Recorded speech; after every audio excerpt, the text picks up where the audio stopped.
Hello students, how are you? Welcome back Mehta school digital classes. देखो, पिछली class की अगर बात करें तो पिछली क्लास में हमने ये 6 चैप्टर चालू कर दिया था और चैप्टर का नाम था दहन एवं ज्वाला, कंबशन एंड फ्लेम। तो दहन के बारे में, ज्वाला के बारे में हमने थोड़ा बहुत बेसिक डिटेल हमने जाना था कि दहन किसे कहते हैं। किसी भी रासायनिक प्रक्रम में वायु की उपस्थिति में वस्तु को जलाना। अगर आपको किसी वस्तु को जलाना है तो कोई भी केमिकल प्रोसेस, अगर आप उसमें किसी ऑब्जेक्ट को बर्न करना चाहते हो, जलाना चाहते हो, तो वायु की उपस्थिति में वो जलेगी और इसी प्रक्रिया को क्या बोलते हैं? दहन। अगर कोई चीज आग की लपटों के साथ जलती है तो उसे बोल देते हैं ज्वाला। जैसे एक मैं एग्जांपल लूँ, कोयला और एक लकड़ी। तो कोयला जलता है लेकिन उसमें से आग की लपटें नहीं निकलती है, तो कोयले का दहन हो रहा है। लकड़ी जलती है, उसमें आग की लपटें निकलती है, इसका मतलब उसका दहन के साथ साथ क्या हो रहा है? ज्वाला। तो कुल मिला के बात यह है कि दहन के लिए या ज्वाला के लिए, इन दोनों को अगर आपको उत्पन्न करना है तो वायु जरूरी है। बिना, और वायु कौन सी? ऑक्सीजन। बिना ऑक्सीजन के दहन नहीं हो सकता। तो आज की हमारी क्लास इसी को लेकर है।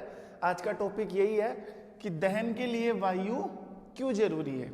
दहन के लिए वायु क्यों जरूरी है, पूरा लेक्चर पढ़ने से समझ में आएगा। देखो मैंने पहले भी बताया था, वस्तुओं को जलाने के लिए कौन सी गैस काम में आती है? ऑक्सीजन। बिना ऑक्सीजन के आप कुछ भी नहीं कर सकते। जैसे मैं इस कमरे की बात करूं, इस कमरे में अगर पूरी वायु बाहर कर दी जाए, इसको निर्वात बना दिया जाए, फिर आप माचिस की तिल्ली को अगर जलाने की कोशिश करोगे तो नहीं जल पाएगी, क्योंकि उसका दहन नहीं हो पाएगा। और दहन इसलिए नहीं हो पाएगा क्योंकि उसमें वायु नहीं है, और बिना वायु के दहन नहीं होता है। क्यों नहीं होता है अभी देखना। तो हमें क्या करना है, इसको पढ़ने के लिए कि दहन के लिए वायु जरूरी है, एक एक्सपेरिमेंट करना पड़ेगा। एक प्रयोग के साथ पढ़ते हैं इसको। देखो एक्सपेरिमेंट। अब इसके लिए हमें सामग्री क्या चाहिए? एक्सपेरिमेंट में जो एसेसरीज है, जो सामग्री है, वो क्या चाहिए? हमें चाहिए 3 ग्लास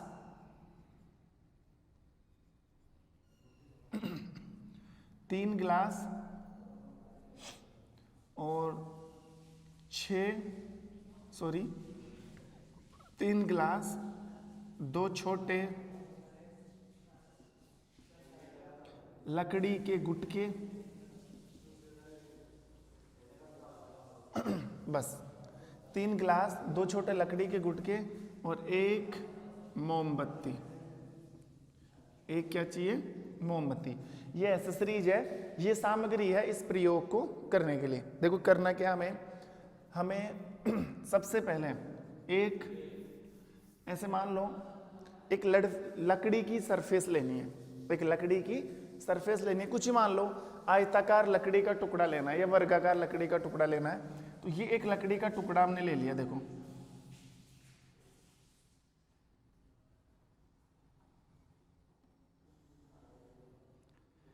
ये एक लकड़ी का टुकड़ा। ऐसे कैसे दूसरा लकड़ी का टुकड़ा,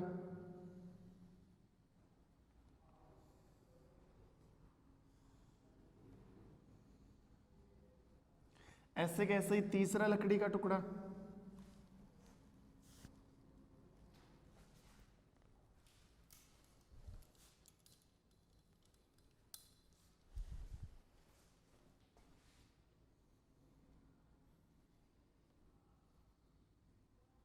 ये 3 क्या ले लिए? लकड़ी के टुकड़े ले लिए।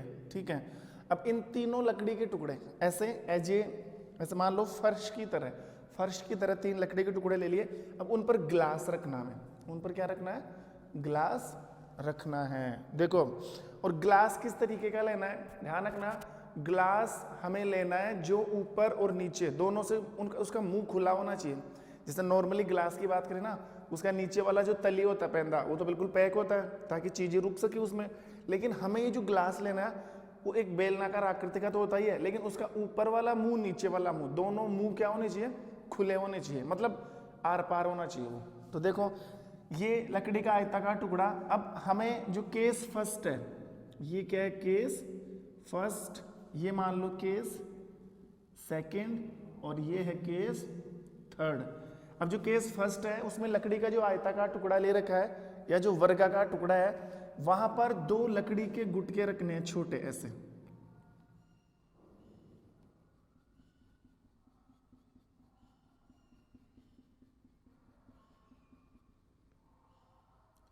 ऐसे 2 लकड़ी के क्या रखने हैं, गुटके छोटे।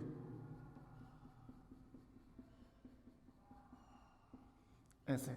अब इन गुटकों के ऊपर रखना है ग्लास को, इन गुटकों के ऊपर ग्लास को रखना है ऐसे। जैसे मान लो ये हम इसके ऊपर ग्लास रख दें, या इन गुटकों को ऐसे जमाएं हम इस तरीके से,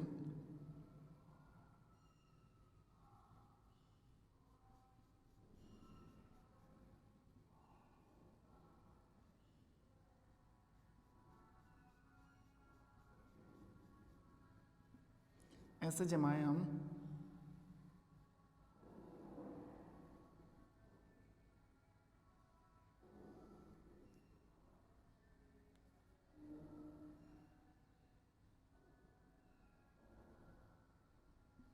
समझ में आ रही बात? सबसे पहले लकड़ी का वर्गाकार टुकड़ा, उसके ऊपर 2 छोटे गुटिया रख दिए, उसके ऊपर ग्लास को उठा के रख दिया।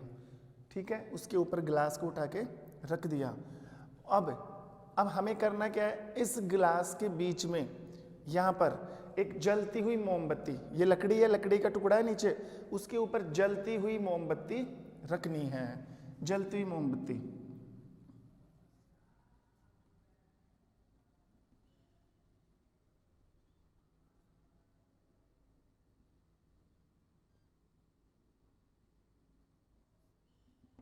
यहाँ मान लो हमने ये जलती हुई मोमबत्ती रख दी।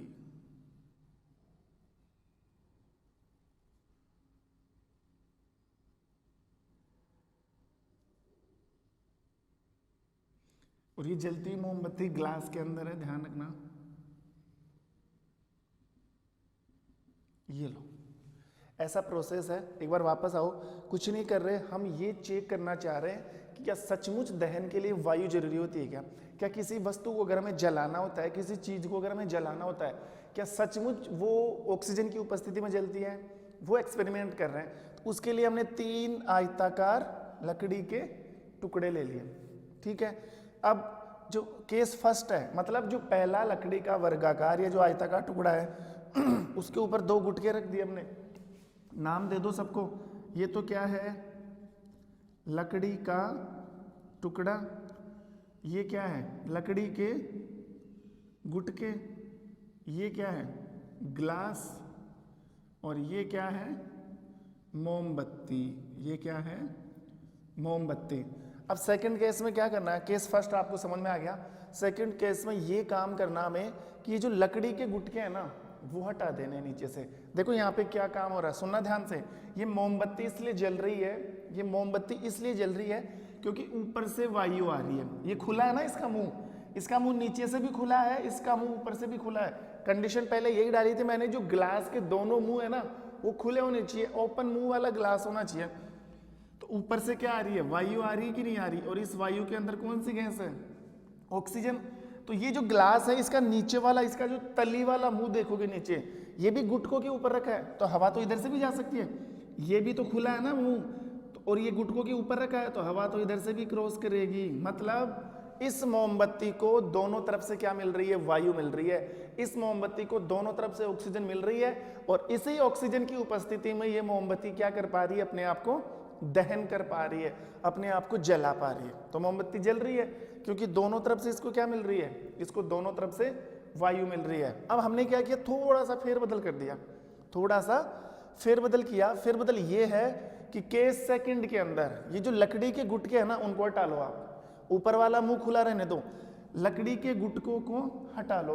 अब सोचो, लकड़ी के गुटके हटेंगे तो ये नीचे वाला जो ग्लास का मुंह था वो किसके ऊपर टिक जाएगा, आकर इस वर्गाकार लकड़ी के टुकड़े के ऊपर। तो नीचे वाला मुंह पहले तो गुटके के ऊपर रखा हुआ था, तो थोड़ी वो जगह मिल रही थी, हवा जा रही थी। अब गुटके हटाने से नीचे वाला मुंह किसके ऊपर आके टिक गया, इस लकड़ी के ऊपर।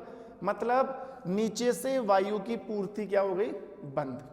नीचे से वायु की सप्लाई क्या हो गई, बंद। पहले नीचे से हवा जा रही थी कि नहीं जा रही, यहाँ से नीचे से वायु जा रही थी कि नहीं? बिल्कुल जा रही थी, लेकिन गुटके हटाएंगे तो ये ऐसे कैसे टिक जाएगा, नीचे वाला मुंह बंद, सिर्फ ऊपर वाला मुंह चालू रहेगा। ठीक है, देखो हाँ, अब इसके सेकंड में क्या करना है, ये वही ग्लास, अब ये वाला मुंह तो क्या हो चुका है, बंद हो चुका है, ये तो लकड़ी के ऊपर टिक गया, और ये मोमबत्ती है ही।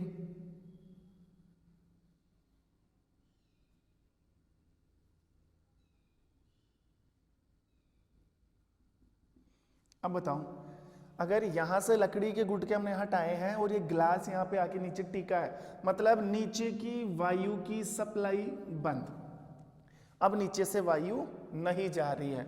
अब अगर वायु आ रही है तो कहां से आ रही है, ऊपर से आ रही है।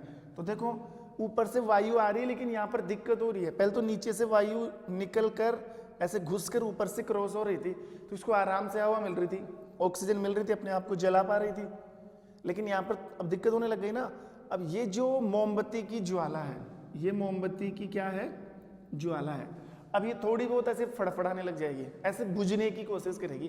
कई बार होता है ना, हवा आती है तो ज्वाला ऐसे फड़फड़ाने लग जाती है, ऐसे मतलब हमें ऐसा लगता है कि बुझने वाली है। अब ये ज्वाला थोड़ी थोड़ी हिलने लग जाएगी, फड़फड़ाने लग जाएगी, और इसका मतलब ये है कि यहाँ पर इसको कंप्लीट ऑक्सीजन नहीं मिल पा रही है। तो ऑक्सीजन के अभाव में इसने फड़फड़ाना शुरू कर दिया। और जो केस थर्ड है उसमें में क्या करना है, जो ऊपर वाला मुंह है ना, ऊपर वाला मुंह, इसके ऊपर भी एक लकड़ी का टुकड़ा या इसको कवर स्लिप करने के लिए, ढकने के लिए कोई भी एक प्लेट वगैरह इसके ऊपर रख देंगे। तो सोचो, अगर ऊपर वाला मुंह भी बंद कर देंगे तो नीचे से तो पहले वायु की सप्लाई बंद कर दी, ऊपर से फिर से वायु की सप्लाई बंद हो गई, मतलब इस मोमबत्ती को ऑक्सीजन मिलना ही बंद। और ऑक्सीजन के अभाव में क्या होगा, देखो केस थर्ड,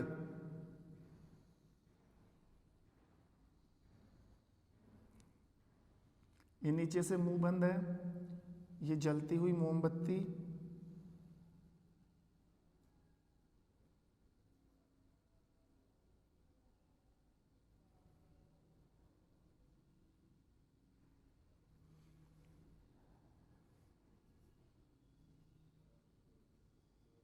अब देखो, अब हमने क्या कर दिया, तीसरे केस में या तीसरे चांस में इसको बंद कर दिया, मतलब इसके ऊपर क्या लगा दी, प्लेट लगा दी, ढक दिया इसको।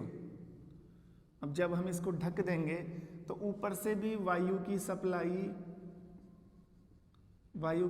क्या हो गई, बंद।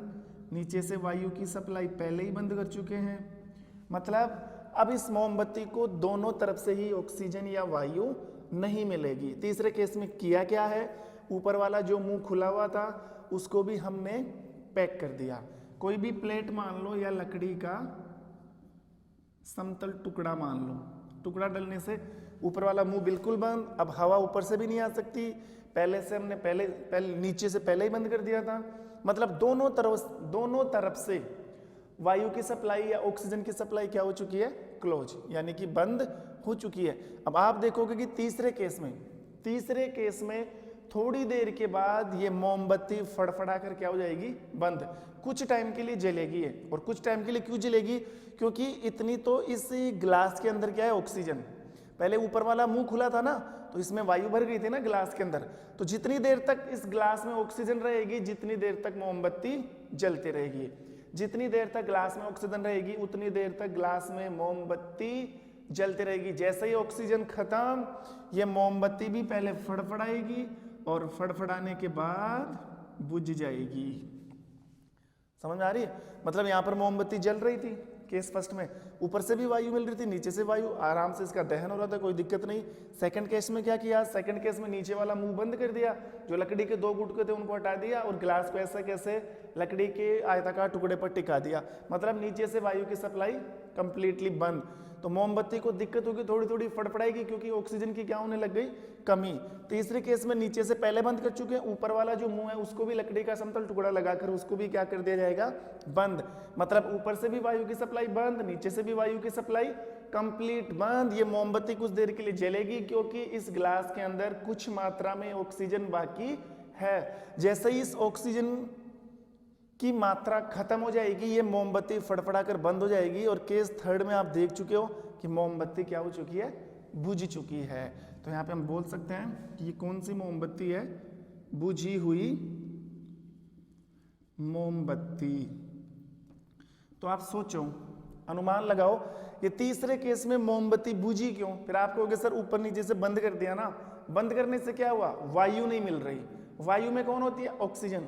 कहने का मतलब इस मोमबत्ती को ऑक्सीजन नहीं मिल रही, और ऑक्सीजन के अभाव में मोमबत्ती क्या हो गई, बंद हो गई। ऑक्सीजन के अभाव में मोमबत्ती बुझ गई।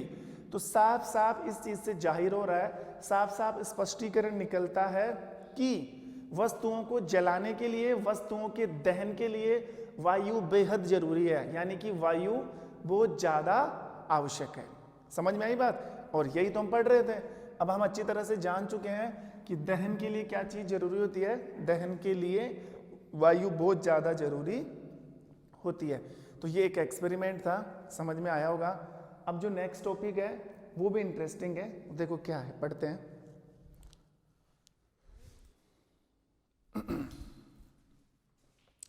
देखो नेक्स्ट टॉपिक क्या है,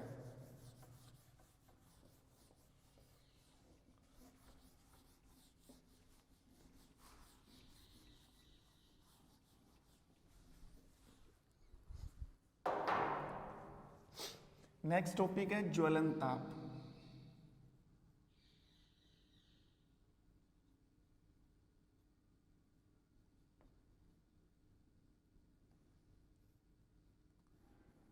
नेक्स्ट टॉपिक क्या है, ज्वलन ताप। और देखो ज्वलन ताप का मतलब क्या है, ज्वलन ताप का मतलब होता है वह ताप जिस पर कोई वस्तु जलने लग जाती है, यानी कि तापमान की वो अधिकतम अवधि जिस पर कोई वस्तु जलने लग जाती है। देखो वह ताप जिस पर कोई वस्तु जलने लग जाती है, ज्वलन ताप कहलाता है। वह ताप जिस पर कोई वस्तु जलने लग जाती है ज्वलन ताप कहलाता है। देखो कैसे, मैं तीन चीजों का एग्जाम्पल लेता हूं, तीन वस्तुओं का एग्जाम्पल लेता हूं। देखो एक तो है लकड़ी, एक वस्तु तो क्या है, लकड़ी, एक है कागज और एक है पेट्रोल। यहां पर हमारे पास तीन वस्तुएं हैं या तीन चीजें हैं, वुड है, पेपर है और पेट्रोल है, यानी कि लकड़ी, कागज और पेट्रोल। अब मुझे बताओ, क्या इन तीनों को अगर एक कमरे में रखा जाए, मतलब इस कमरे में लकड़ी भी पड़ी है, इसमें कागज भी पड़ा है और इस कमरे में पेट्रोल भी पड़ा है, बिल्कुल आराम से खुले पड़े हैं, ये जलने लग जाएंगे क्या? ये कमरे के तापमान पर जलने लग जाएंगे क्या? नहीं जल सकते। कोई भी वस्तु तब तक नहीं जल सकती तब तक उसका ज्वलन ताप उसके ताप से अधिक ना हो जाए। कहने का मतलब देखो इन सब में तापमान है लेकिन नहीं जल रही कमरे के तापमान पर। अगर इनका तापमान बढ़ा दिया जाए, इनको जलाना स्टार्ट कर दे, इनका तापमान कब बढ़ेगा? जब हम इनको जलाना स्टार्ट कर देंगे, और जैसे ही जलाना स्टार्ट करेंगे सब अलग अलग तापमान पर जलेगी। कहने का मतलब यह है, सुनना ध्यान से, कोई भी वस्तु तब तक नहीं जल सकती जब तक उसका ताप कोई भी वस्तु तब तक नहीं जल सकती जब तक उसका ज्वलन ताप उसके सामान्य तापमान से ज्यादा ना हो जाए। मतलब अगर लकड़ी को जलाना है तो इसका तापमान इसका जो ज्वलन तापमान है इसके तापमान से अधिक करना पड़ेगा, इसका ज्वलन तापमान इसके तापमान से अधिक करना पड़ेगा, इसका ज्वलन तापमान इसके तापमान से अधिक करना पड़ता है। ऐसे तो नहीं जल सकते। अब मान लो तीनों को हम एक साथ जलाएं, तीनों को हम यहां पर हम जलती हुई माचिस की तिल्ली लेके जाएं या आग लेकर जाएं, ऐसे मान लो यहां पर हम जलती हुई माचिस की तिल्ली लेके जाएं, यहां पर हम जलती हुई माचिस की तिल्ली लेके जाएं। बताओ सबसे पहले कौन जलेगा? आप सोच चुके हो, सबसे पहले पेट्रोल आग पकड़ेगा सबसे पहले, उसके बाद कौन जलेगा? कागज, उसके बाद कौन जलेगा? लकड़ी। तो समझ में आई बात? सबका ज्वलन ताप अलग अलग है। बताओ सबसे कम ज्वलन ताप किसका होता है? यहां पर सबसे कम ज्वलन ताप किसका है? मतलब कोई भी वस्तु कब जलेगी? जब उसका ज्वलन ताप उसके तापमान से अधिक हो जाएगा। मतलब इनमें कुछ ना कुछ तापमान तो है ही ना। अगर इनका ज्वलन ताप उस तापमान से ज्यादा हो गया, और ज्वलन ताप कब बढ़ता है, जब हम किसी चीज को गर्म करते हैं। जैसे ही पेट्रोल को गर्म किया, इसका ज्वलन ताप बहुत कम होता है, थोड़े से ज्वलन ताप पर ये जलने लग जाता है। कागज का इससे थोड़ा सा ज्यादा होता है, और लकड़ी का ज्वलन ताप इन दोनों से ज्यादा है। जैसे ही आप इनको जलाओगे और इनका ज्वलन ताप इनके तापमान से ज्यादा हो जाएगा, तीनों चीजें क्या हो जाएगी, जलने लग जाएगी। लेकिन सबका ज्वलन ताप समान नहीं होता है। जिसका ज्वलन ताप बेहद कम होता है वो बहुत जल्दी जलने लग जाता है, क्योंकि कोई भी वस्तु ज्वलन ताप पर जलती है। आप इतनी सी चीज माइंड में डाल लो कि कोई भी वस्तु अपने ज्वलन ताप पर जलती है। जैसे ही उसका ज्वलन ताप उसके तापमान से अधिक हुआ, वो फटाफट जलने लग जाएगी। क्या लकड़ी को माचिस की तिल्ली ले जाते ही जलने लग जाती है क्या? थोड़ा सा टाइम लगता है ना, उसको गर्म करेंगे, करते करते करते करते उसका जो ज्वलन ताप है उसके तापमान से जैसे अधिक हुआ, लकड़ी जलना स्टार्ट। तो जिसका ज्वलन ताप कम होता है वो पहले जलेगा। पेट्रोल का ज्वलन ताप बहुत कम होता है, जैसे ही माचिस की तिल्ली लेके जाओगे उसका ज्वलन ताप तो कम है ही, उसके तापमान से अधिक हो जाएगा, फटाफट पेट्रोल आग पकड़ लेगा। कागज का भी ज्वलन ताप क्या होता है, कम होता है, थोड़ी सी देर रखोगे जलने लग जाएगा। लकड़ी का ज्वलन ताप थोड़ा सा क्या होता है, ज्यादा, क्योंकि बहुत ज्यादा कठोर है ना, तो इसका ज्वलन ताप ज्यादा होता है। तो हमने यहाँ पर दो चीजें सीखी। क्या? एक तो ज्वलन ताप किसे कहते हैं, मतलब जिस ताप पर वस्तुएं जलने लग जाती है उसे ज्वलन ताप कहते हैं। कोई भी वस्तु कब जलती है, जब उस वस्तु का ज्वलन ताप उसके तापमान से, उस वस्तु के खुद के तापमान से अधिक हो जाए, तब वस्तु क्या होने लग जाती है, जलने लग जाती है। तीसरी बात, जिस वस्तु का ज्वलन ताप बहुत कम होता है वो सबसे जल्दी आग पकड़ती है, जिसका ज्वलन ताप अधिक होता है वो देरी से जलती है। ठीक है, तो जो कम तापमान पर या कम ज्वलन ताप पर जलने लग जाए वो ज्वलनशील वस्तुएं होती है। देखो यहां पर ज्वलन ताप के आधार पर हम वस्तुओं को दो भागों में बांट सकते हैं। एक तो वस्तुएं होती है ज्वलनशील वस्तुएं, और एक होती है मतलब ज्वलनशील नहीं मान सकते, हालांकि वो भी ज्वलनशील है, लेकिन ज्वलनशील वस्तु किसे बोलते हैं? ज्वलनशील वस्तु वो होती है जिसका ज्वलन ताप, वह वस्तु जिसका ज्वलन ताप बेहद कम होता है, बहुत कम होता है, थोड़ी सी आग पर ही वो जलने लग जाती है, थोड़ी से तापमान पर ही जलने लग जाती है। ऐसे वस्तुएं कहलाती हैं ज्वलनशील वस्तुएं, जैसे पेट्रोल, डीजल, केरोसिन। अब ये क्या ज्वलनशील है? इनका जो इग्निशन टेम्परेचर है, इग्निशन टेम्परेचर का मतलब है ज्वलन ताप, इनका ज्वलन ताप कम है कि ज्यादा? कम की ज्यादा? कम। और इनका ज्वलन ताप कम है ना, इसलिए तो फटाफट जल जाती है। तो जो बहुत जल्दी जल जाए, मतलब आग ले जाते ही जल जाए, जैसे आग लगे ये लो आग पकड़ लिया, तो ऐसी वस्तुएं कहलाती है ज्वलनशील, अत्यधिक ज्वलनशील। हालांकि लकड़ी भी ज्वलनशील है, लेकिन इसको अत्यधिक ज्वलनशील नहीं मान सकते, ये हाईली इन्फ्लेमेबल है। अच्छा, आपने जो ये टैंकर वाले ट्रक जाते हैं, टैंकर आता है ना, तेल वाले ट्रक जिनमें तेल डल के जाता है, केरोसिन, पेट्रोल, डीजल आता है, उन पर लिखा हुआ देखना, वो जो टैंक वाले जो ट्रक है उनके ऊपर ऐसा लिखा होता है highly inflammable. Highly inflammable, highly का मतलब होता है अत्यधिक, और इन्फ्लेमेबल का होता है ज्वलनशील। मतलब उनके अंदर या तो पेट्रोल हो सकता है, या डीजल, या फिर केरोसिन, तो उनका ज्वलन ताप कम है, उनके पास हम आग नहीं लेके जा सकते, क्योंकि ज्वलन ताप बहुत कम है, थोड़ा सा भी तापमान मिलेगा जल जाएगा, ब्लास्ट हो जाएगा। तो उनके ऊपर पहले से लिखा होता हाईली इन्फ्लेमेबल, मतलब इनमें, इस टैंक में अत्यधिक ज्वलनशील वस्तु है। ठीक है, तो ये मतलब था किसका? ज्वलन ताप का, ये हमने पढ़ लिया। अब ज्वलन ताप को और भी अच्छी तरीके से समझाने के लिए मैं आपको एक एक्सपेरिमेंट सिखाता हूँ, एक प्रयोग सिखाता हूँ। उस प्रयोग के जरिए हम और भी अच्छे से ज्वलन ताप को समझ सकते हैं। देखो